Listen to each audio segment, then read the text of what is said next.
안녕하십니까. 오늘은 그 육지에 도착해서 목포 그리고 대전에서 있었던 일과 이선실을 접선하는 그 과정에 대해서 말씀을 드리겠습니다.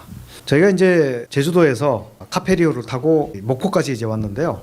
그 목포까지 오는 그날에 굉장히 날씨가 좋았어요. 근데 그날 돌고래 떼가 배를 따라오더라고요. 돌고래를 현장에서 정말 목격하는 그런 행운을 누렸는데, 그 당시에 목포에 도착해서 사실 공작원들이 여기에 들어와서 평소에 가장 스트레스가 뭐냐면요, 시간을 때우는 겁니다. 시간을 어디서 보내야 되는데 목포에 들어와서 시간이 좀 있었어요. 그래서 이제 그때 점심을 먹고 오후 시간까지 이제 쭉 저녁 시간까지 있어야 되는데 할 게 없잖아요. 그래서 그 당시에 극장에 들어갔습니다. 이 극장에 들어가서 뭐 영화 보는 방법도 다 배우고 왔으니까 그게 큰 문제는 아니었습니다. 들어가서 보는데 그때 당시에 유행했던 영화가 뭐냐면 람바다였습니다. 람바다. 그때 그 뭐 잘 생각은 안 나는데 어쨌든 뭐 춤추는 영화인데, 하여튼 뭐 저희는 영화도 영화지만 들어가서 밤에 뭐 스트레스 때문에 잠도 못 자고 피곤하고 맨날 돌아다니니까, 그래서 뭐 영화 보면서 자고 그게 이제 휴식이었습니다.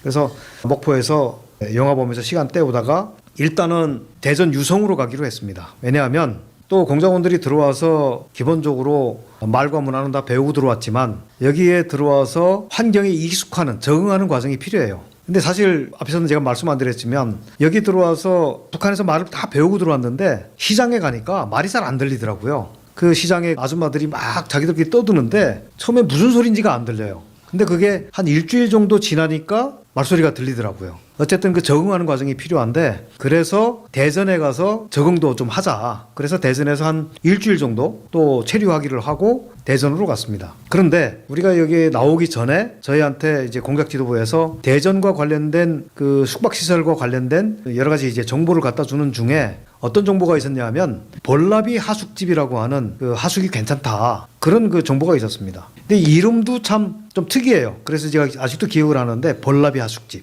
그때 좀 재밌는 거는 그 당시에 그 볼라비 하숙집에 강아지가 굉장히 큰 게 있었어요. 애완견이. 그걸 길렀고 그 집 주인은 한 60대 된 노부부였습니다. 굉장히 사람들이 인자하고 정말 푸근하고 그렇게 이제 대해주고 참 좋은 분들이었는데, 거기에 가서 이제 한 일주일 동안, 원래는 한 달 동안 하숙을 하겠다. 왜냐하면 일주일씩 하숙을 받아주는 데는 없으니까 일단 한 달을 하숙을 하겠다고 하고 계약을 하고 돈을 주고 그렇게 하고 일단 들어가서 이제 거기에서 숙식을 하면서 대전에 뭐 거기서 가까운 데 갔다 올 수 있는 관광지가 갑사, 그 다음에 동학사, 그 다음에 이제 뭐 청주도 갔다 오고 이런 식으로 해가지고 거기서 이제 시간을 보내면서 여러 이제 관광도 하고 그랬는데, 청주에는 그 당시에 왜 갔냐 하면 저희가 제주도에다가 무전기를 갖고 왔지만 못 갖고 들어오고 다 묻어놨기 때문에 그 상황을 감안을 해서 대비를 해서 저희한테 북한에서 무전기를 넘겨준 게 있습니다. 이 무전기는 뭐냐면 저희보다 먼저 침투했던 공작조가 사용하다가 북한으로 복귀하면서 묻어놓고 간 겁니다. 이거를 갖다가 청주 상당산성에다가 무전기를 묻어놓고 그 무전기 묻어놓은 장소를 사진을 찍거나